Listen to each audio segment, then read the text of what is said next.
இறைவன் இருப்பதை உணர்ந்தவன் தான் பகுத்தறிவாளி, இறைவன் இல்லைன்னு சொல்கிறவன் முட்டாள் மூடன், அவன் தான் நாசிகவாதின்னு சொல்லிட்டோம். இவர் என்ன சொல்கிறாரு ஸ்டாலின், அவர் நாசிகத்தை போதிக்கலைன்னு. நாசிகத்தை போதிக்கலைன்னா சாமி சிலை பூரா செருப்பால் அடிச்சுட்டு நாசிகத்தை போதிக்கலைன்னு அர்த்தம். ஆக்ஸ்போர்டு லண்டனில் போய் ஒரு ரூம் எடுத்து திறந்துக்கிட்டு இருந்தா ஐரோப்பா நினைவு கூறுகிறதா?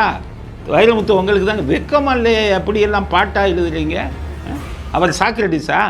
ஆசியாவின் சாக்ரடிஸா? சாக்ரடிஸ்னா யாருன்னு தெரியுமா? வைரமுத்து சாக்ரடிஸ்னா யாருன்னு தெரியுமா? எவ்வளோ பெரிய தத்துவ மேதை, மிகப்பெரிய தத்துவ மேதை. இப்போ ஜிஎஸ்டியில் என்ன ஆயிடுச்சுன்னா, நமக்கெல்லாம் கொஞ்சம் விடுதலை.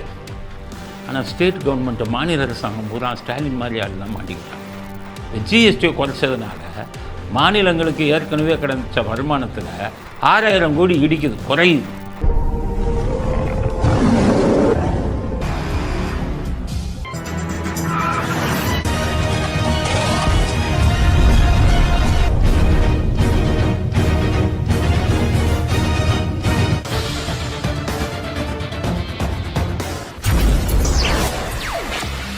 வணக்கம். இன்றைய அரசியல் ஆடுகளம் நமக்கு சொல்லும் செய்திகள் என்ன அப்படிங்கிறத பார்ப்போம். நம்ம இங்கே போவோம் லண்டனுக்கு. லண்டனில் என்ன வெக்கம் இல்லாமல் மறுபடியும் ஆக்ஸ்போர்டு பல்கலைக்கழகத்தில் மறுபடியும் வெக்கமே இல்லையா அவங்களுக்கு? ஆக்ஸ்போர்டு பல்கலைக்கழகத்தில் ரூம் எடுத்து நீங்களாக வெளியிட்டுக்கிட்டு ஆக்ஸ்போர்டு பல்கலைக்கழகம் வெளியிடுதுன்னு ஆதாரப்பூர்வமாக சொல்கிறோம். அவ்வளவையும் கேட்டுட்டு திரும்ப வெக்கமான ரோஷம் இல்லாமல் காரி துப்புறானுங்கிற நம்ம இன்றைக்கி பாருங்கள். ஆக்ஸ்போர்டு பல்கலைக்கழகத்தில் இந்த ராமசாமி போட்டோவை திறந்து வைக்கிறார். இந்த வீடியோ பாருங்கள்.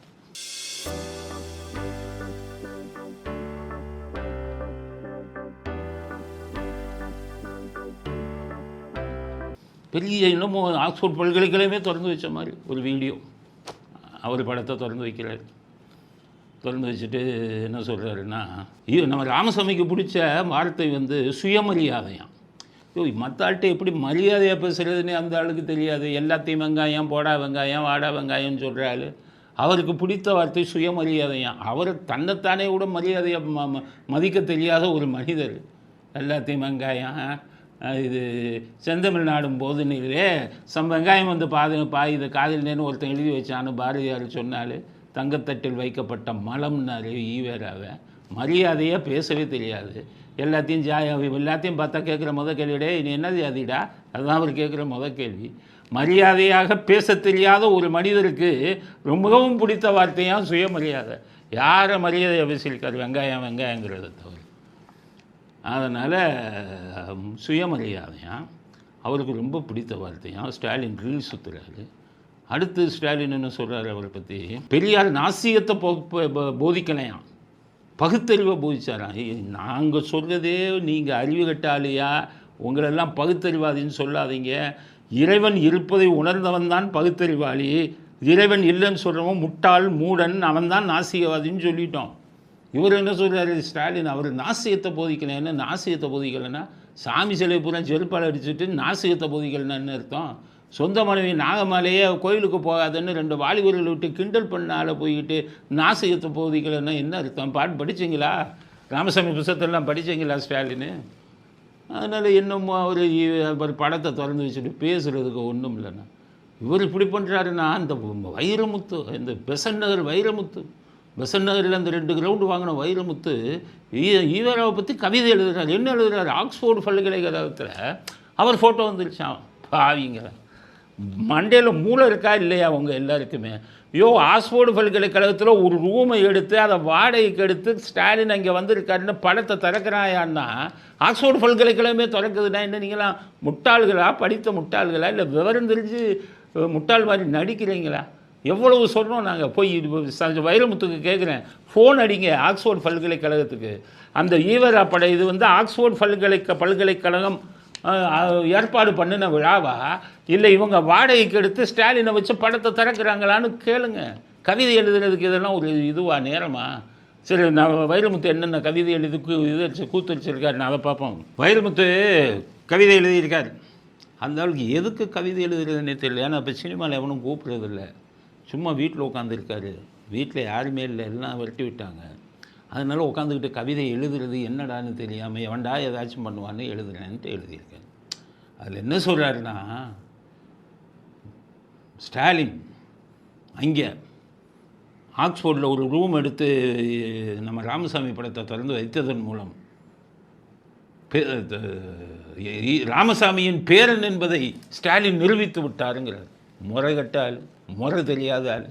அந்தாலே தந்தை பெரியாருங்கிறாரு, அவரை தந்தைங்கிறாரு. நீங்கள் என்னடானா அவருடைய பேரன்னு கவிதை எழுதுறீங்க. உங்களுக்கெல்லாம் முறைங்கிறதே தெரியாதா? தந்தையா பெரிய பேரன்னா? சரி, ஈவேராவுக்கு ஸ்டாலின் பேரன்னா அப்போ முத்துவேலுக்கு யார் பேரன்? கருணாநிதியுடைய அப்பா முத்துவேலுக்கு வந்து ஸ்டாலினுக்கு என்ன உறவு? ஈவேராவுக்கு பேரன்னா? முறைகட்ட ஆளுங்களாக இருக்குது. கவிதை எழுதுறது ஒரு முறை வேணாமா? முறைகட்டதனமா?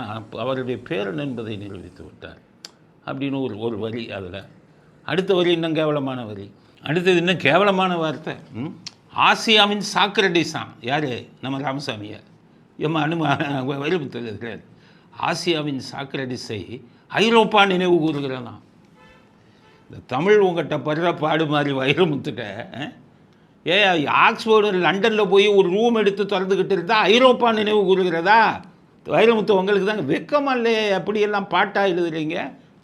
அவர் சாக்ரடிஸா? ஆசியாவின் சாக்ரடிஸா? சாக்ரடிஸ்னா யாருன்னு தெரியுமா? வைரமுத்து சாக்ரடிஸ்னா யாருன்னு தெரியுமா? எவ்வளோ பெரிய தத்துவ மேதை, மிகப்பெரிய தத்துவ மேதை. அந்த தத்துவ மேதையோட கொண்டு போய்ட்டு வெங்காயம் இது வெங்காயம் சொல்லிக்கிட்டு ஒவ்வொருத்தண்டி ரூபாய் வாங்கிட்டு போயிட்டு இருந்த ஆளை போயிட்டு சாக்ரடிஸை போட்டு கேவலப்படுத்துறதுக்கு இப்படி ஒரு கவிதையா? ஆசியாவின் சாக்ரடிஸை ஐரோப்பா நினைவு கூறுகிறதாம். அடுத்து ஆனால் ஒன்றே உண்மை சொல்லியிருக்காரு கவிதையில். எப்போவுமே கவிதையில் பொய்யாக சொல்பவர் வைரமுத்து. ஆனால் ஒரே ஒரு உண்மையை சொல்லியிருக்கார் இந்த கவிதையில், நேற்று எழுதின கவிதையில். அது என்ன கவிதை? அது என்ன வரி தெரியுமா? முதலீடுகளை ஈர்க்க போன முதல்வர் முதலீடு செய்கிறார். அதை உண்மையை சொல்லிட்டார், தெரிஞ்சோ தெரியாமலே. முதலீடுகளை ஈர்க்க போனான்னு சொன்னவரையா இன்னும் முதலீடுகள் இவரே முதலீடு பண்ணுறாராம்.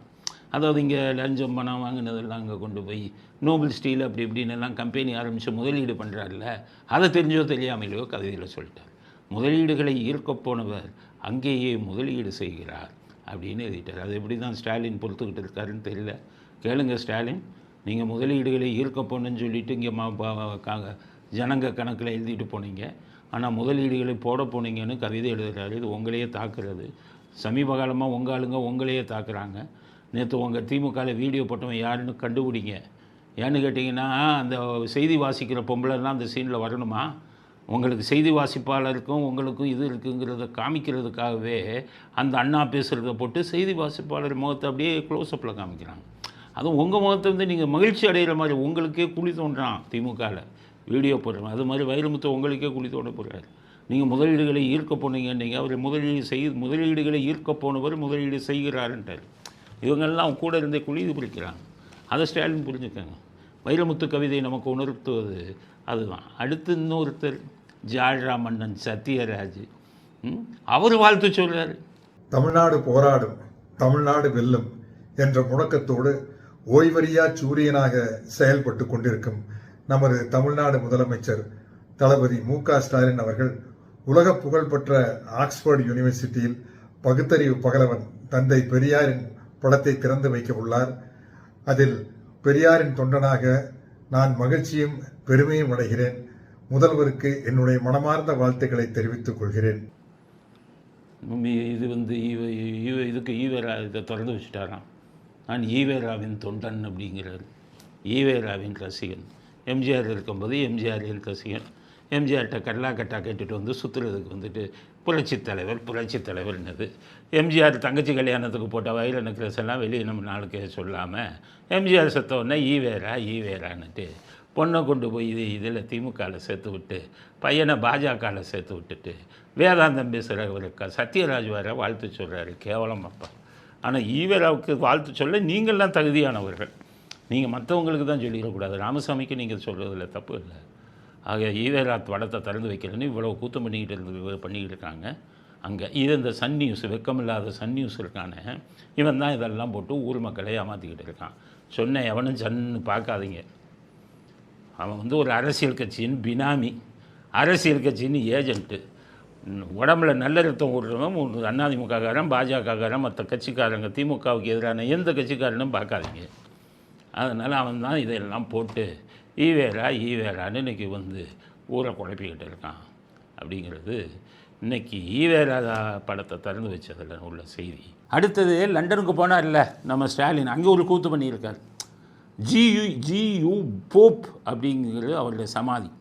அவர் தமிழ் இலக்கியங்களை பற்றியெல்லாம் எழுதியிருக்கார்.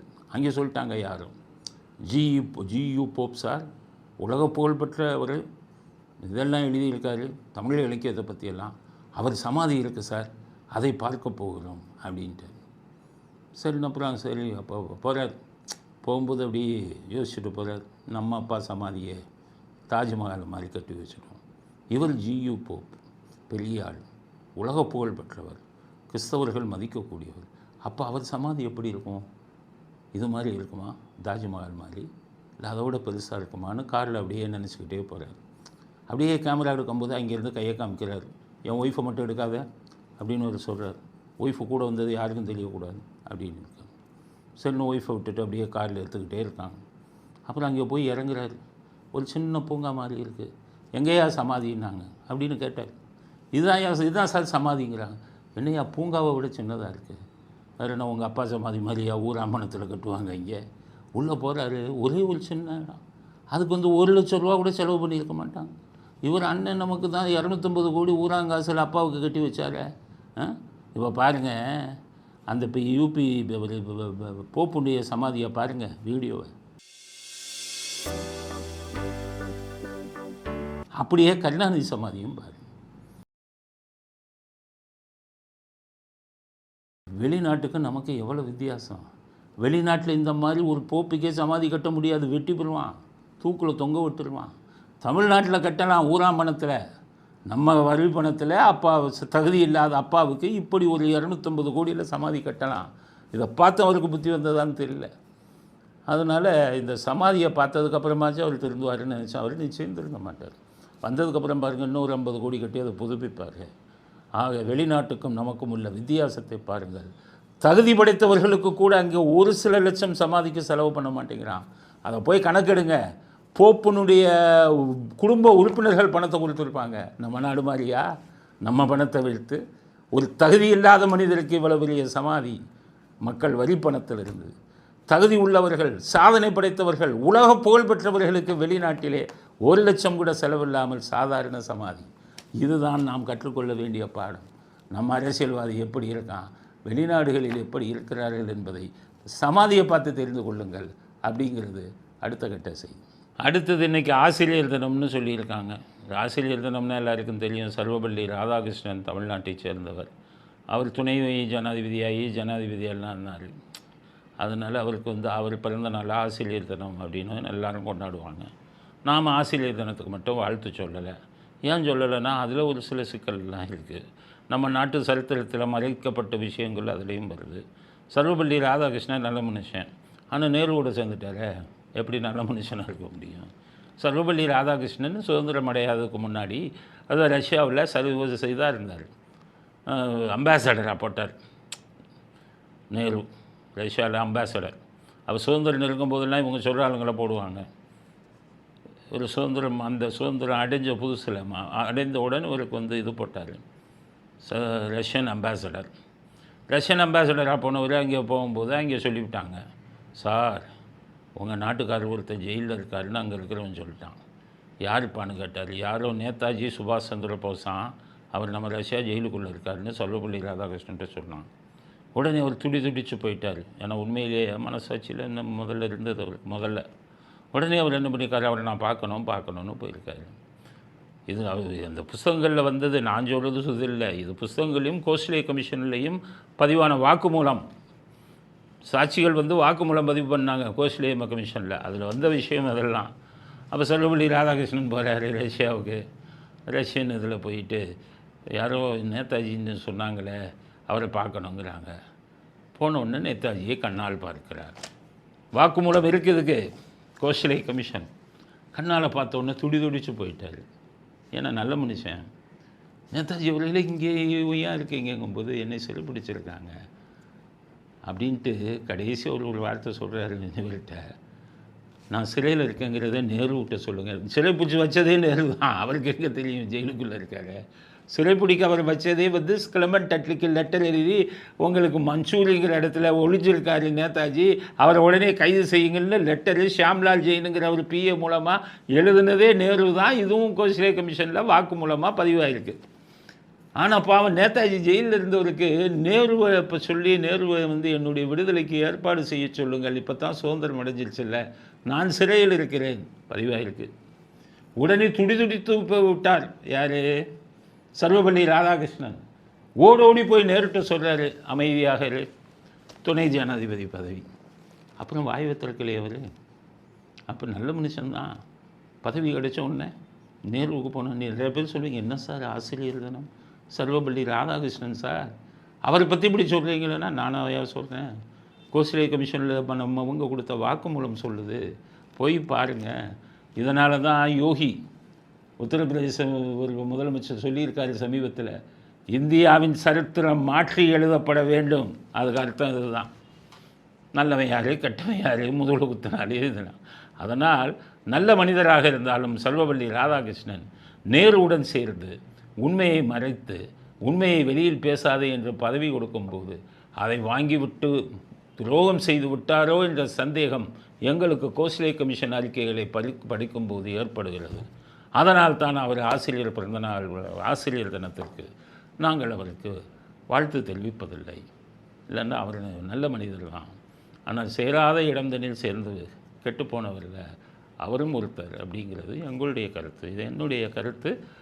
இது ஆவணங்களின் அடிப்படையில், என் சொந்த கருத்து இல்லை, ஆவணங்கள் இருக்கும் ஆவணங்களின் அடிப்படையில் இது எங்களுடைய கருத்து. அதனால் ஆசிரியர் தினத்திற்கு நாங்கள் நேதாஜி இயக்கத்தைச் சேர்ந்த நாங்கள் வாழ்த்து சொல்ல விரும்பவில்லை, அதுதான் உண்மை. ஆனால் உதயநிதி சொல்கிறார் ஆசிரியர் தினத்துக்கு வாழ்த்து. ஆனால் எப்படி சொல்கிறாருன்னு கேட்டிங்கன்னா, அவங்க அப்பா வந்து ஆசிரியரான், அந்த ஆசிரியர் பட்டத்துக்கே கவலம் இல்லை. மாணவன் தான் பிட்டு அடிப்பான், பார்த்து எழுதுவான். பார்த்து எழுதுகிறவர் வந்து பார்த்து படிக்கிறவர் வந்து எப்படி ஆசிரியர்னு சொல்ல முடியும்? அது ஜோக் அடிக்கிறார். அது என்ன சொல்கிறார், அன்பில் மகேஷ் அடிக்கடி சொல்வாராம், அவர் தலைமை ஆசிரியரான், இவங்கெல்லாம் மாணவர்களாம். தலைமை ஆசிரியரே பிட் அடித்தான்னு உங்கள் கதி என்ன, நீங்களும் பிட்டு. ஆனால் நீங்களாம் பிட் அடித்தா அரியஸ் வச்சாரு. மற்றவன்லாம் என்னென்னா பிட் அடித்தா பாஸ் பண்ணுவான். ஆனால் பிட் அடித்தாலே இது எழுதுகிற ஆளுங்க. எப்படி பிட்டு எப்படி அடிக்கிறதுங்கிறது இது வேணும்ல, பிட்டு அடிக்கிறதுக்கும் வேணும்ல. ஏன்னா அவர் இப்போ ஒருத்தர் காப்பி அடிச்சிருக்கார் இதில் பரீட்சையில் எக்ஸாமில். காப்பி அடிக்கிறதுக்கும் திறமை வேணும்ல. முன்னாடி இருக்கிறவன் நல்லா வேகமாக எழுதிக்கிட்டு இருந்தான். அப்போ பார்த்தாரு பின்னாடி இருக்கிறவர், ரொம்ப வேகமாக எழுதுகிறான் அந்த ஆள், அப்போ பயங்கர பிரில்லியண்ட்டாக இருப்பானோ, நம்மளும் பார்த்து அடிச்சிட வேண்டியதுதான் அப்படின்ட்டு எக்ஸாம் சென்டரில் அப்படியே அவனை பார்த்தே எழுதினார். பார்த்து எழுதுனா அவன் முன்னாடி எழுதினவன் 90 மார்க் வாங்கிட்டான், இந்த ஆள் 0 வாங்கியிருக்கான். அவன் 90 வாங்கினா நமக்கு இது ரீவேல்யூவேஷன் போடணும்டான்னு முடிவு பண்ணியிருக்காங்க. ரீவேல்யூவேஷன் போட்டிருக்காரு. ரீவேல்யூவேஷன் பார்த்துட்டு சொல்லிட்டான் 0 தான் பாடினான். சார் நல்லா பாருங்கள் சார், எனக்கு முன்னாடி எழுதுன 90, நான் அவர் அப்படியே பார்த்து எழுதுனேன் சார், எனக்கு எப்படி சார் 0 போட்டாங்க? எப்போ ஒன்று நீ வந்து எக்கனாமிக்ஸு, அவர் வந்து சயின்ஸு, அவர் சயின்ஸை பற்றி எழுதுனதை பூரா நீ எக்கனாமிக்ஸில் பார்த்து எழுதியிருக்க, அப்புறம் உனக்கு 0 போடாமல் என்ன போடுவாங்க? ஆக பார்த்து எழுதுறதுலேயே கொஞ்சம் திறமை வேணும். முன்னாடி இருக்கிறவன் எந்த சப்ஜெக்டை எழுதுறான் அப்படின்னு தெரிஞ்சுல எழுதணும். அது தெரியாமல் எழுதுனா அரியஸ் தான். உதயநிதி அரியஸ்னா அப்படி தான். உங்கள் அன்பில் மகேஷ் மார்க் ஷீட்டையும் வாங்கி பாருங்கள், எல்லாம் அரியஸ் கேஸ் தான். அதனால் ஆசிரியர் தினத்துக்கு நீங்கள் போய் வாழ்த்து சொல்லலாமா? அதுவும் பார்த்து எழுதுகிற பார்த்து படிக்கிற உங்கள் அப்பாவை போய் பேர் சொல்லி வாழ்த்து செய்தி ஆசிரியர் தினத்துக்கு சொன்னீங்கன்னா பாவம் அந்த சர்வபள்ளி ராதாகிருஷ்ணனுக்கே கேவலம். வாழ்த்து சொல்வதற்கும் தகுதி வேணும்ப்பா அப்படிங்கிறத உதயநிதிக்கும் ஸ்டாலின் அவர்களுக்கும் ஆசிரியர் தின செய்தியாக பதிவு செய்ய விரும்புகிறோம். கடைசி அடுத்து இந்த ஜிஎஸ்டி, நேற்று பற்றி ஜிஎஸ்டியை பற்றி எல்லாம் பேசணும். இப்போ ஜிஎஸ்டியில் என்ன ஆயிடுச்சுன்னா, நமக்கெல்லாம் கொஞ்சம் விடுதலை. ஆனால் ஸ்டேட் கவர்மெண்ட்டை மாநில அரசாங்கம் பூரா ஸ்டாலின் மாதிரி ஆளெலாம் மாட்டிக்கிட்டாங்க. இந்த ஜிஎஸ்டியை குறைச்சதுனால மாநிலங்களுக்கு ஏற்கனவே கிடைச்ச வருமானத்தில் 6000 கோடி இடிக்குது, குறையுது. ஸ்டாலினுக்கு தான் இதுன்னு சொல்லுவாங்க, திருடனுக்கு தேள் கொட்டினா வெளியில் சொல்ல முடியாது, கத்தவும் முடியாது. ஏன்னா வீட்டுக்கு திருட போவார், திருடன் போவான், வீட்டுக்குள்ளே தேள் கொட்டிடும், கத்துனா எல்லோரும் வந்து பிடிச்சிடுவாங்க. அப்போ வெளியிலே சொல்ல முடியாதுல்ல. அதுதான் திருடனுக்கு தேள் கொட்டினா வெளியில் சொல்ல முடியாத மாதிரி இந்த ஸ்டாலின் இவங்கெல்லாம் பிஜேபி ஒரு பெரிய இது போட்டாங்க ஐடியா. என்னென்னா அந்த எல்லா மாநில அரசாங்கமும் வரி அவனாக போட்டுக்கிட்டு இருக்கான், அதை தடுக்கணும்ப்பா அப்படின்ட்டு அவனை கூப்பிட்டு சொன்னார், யோ வரி நான் போடுறேன், உனக்கு பங்கு கொடுக்குறேன். அவன் சொன்னான் இங்கே மாநிலம் முடியாதுன்னாங்க. அவன் சொன்னான் இங்கே பாரு, நான் 4 அடுக்கு ஜிஎஸ்டி போட போகிறேன், வந்து குமியும் எல்லாம் 28%, 18, 12, கொஞ்சம் எதுக்கு 5 குவியும், நீயா போட்டால் அவளை போட முடியாது. எல்லா ஜனங்களும் திட்டுவான், என்னையே தான் திட்டுவான், உனக்கு வருமானம் வரும்னு எல்லா பேரும் போய் அந்த வலையில் விழுந்த மாதிரி விழுந்தான். சரி நீங்களே போடுங்கன்ட்டான் ஜிஎஸ்டி. டக்குன்னு போட்டாங்க. 5, 12, 18, 28 பாதி கொடுத்தாங்க. ஸ்டேட் கவர்மெண்ட்லாம் ஒரே குஷி ஆகிட்டான். ரைட்டுப்பா நமக்கு நல்லா வருது, இனி நம்ம வரியே போட வேணாம். இப்போ 4 கட் பண்ணி 2 ஆக்கின உடனே அவனுக்கு 6000 கோடி இடிக்குது. இனி இவனாக தனியாகவும் வரி போட முடியாது, ஏன்னா வரி போட அதிகாரத்தை கொடுத்துட்டானே மத்திய அரசாங்கத்திட்ட. வசமாக மாட்டிக்கிட்டாங்க. இப்போ என்ன பண்ணுறதுன்னு தெரியல. நம்மளாகவும் வரி போட முடியாது, அவங்க போட்ட வரியை குறைச்சிட்டாங்க. 6000 கோடி நமக்கு இடிக்குது, எங்கடா சொல்கிறதுன்னு தெரியாமல் உட்காந்துக்கிட்டு இருக்காங்க. ஏற்கனவே நான் கிட்டத்தட்ட 50,000 கோடி வட்டி கட்டுறான் நம்ம தமிழ்நாடு அரசாங்கம். 40 to 50,000 கோடி வாங்கின 10 லட்சம் கோடிக்கு வரி கட்டுறான். ஆக மொத்தம் 1 லட்சம் கோடிக்கு கிட்ட தான் வருது நம்ம இதுக்கு தமிழ்நாடு இதுவே பட்ஜெட்டு. அதில் பாதி வந்து வட்டி கொடுத்துட்றான், மீதி பாதியை தான் கையில் வச்சுருக்கான். இதில் ஜிஎஸ்டி 6000 கோடி போனால் என்ன ஆகுறது? வருங்காலத்தில் சம்பளமே கொடுக்க முடியாத அரசாங்க அதிகாரிகளுக்கு அவ்வளவு கேவலமான நிலைக்கு வந்துருச்சு. அதனால் தெரியாமல் போய் மாட்டிக்கிட்டான் அத்தனை மத்திய அரசாங்கம். மாநில அரசாங்கமும் மத்திய அரசாங்கம் பயங்கரமாக வளர்ந்துருச்சு. கொடுக்குற மாதிரி கொடுத்து குறைக்கிற மாதிரி குறைச்சி இப்போ மாநில அரசாங்கம் பூரா மாட்டிக்கிட்டான். ஜிஎஸ்டியில் இன்னும் கிடைத்த நல்ல செய்தி, நமக்கு வரி குறைஞ்சிருக்கு. ஜிஎஸ்டியில் கிடைத்த அரசியல்வாதிகளுக்கு கிடைத்த கெட்ட செய்தி, மாநிலங்களுக்கு வருமானம் போச்சு. இனி அவனாகவும் வரி விதிக்க முடியாது, இனி கடனும் வாங்க முடியாது. எப்படி சமாளிக்க போகிறார்களோ அப்படிங்கிறது ஆண்டவனுக்கே வெளிச்சம். பாஜக திறமையாக காயை நகர்த்தி இவர்களுக்கு வருமானத்தையும் கொடுத்து இப்போது திரும்ப பறித்து விட்டதுங்கிறது யாருக்குமே தெரியாத செய்தி. இத்துடன் இன்றைய அரசியல் ஆடுகளம் நிறைவு பெறுகிறது. நன்றி, வணக்கம், ஜெயந்த்.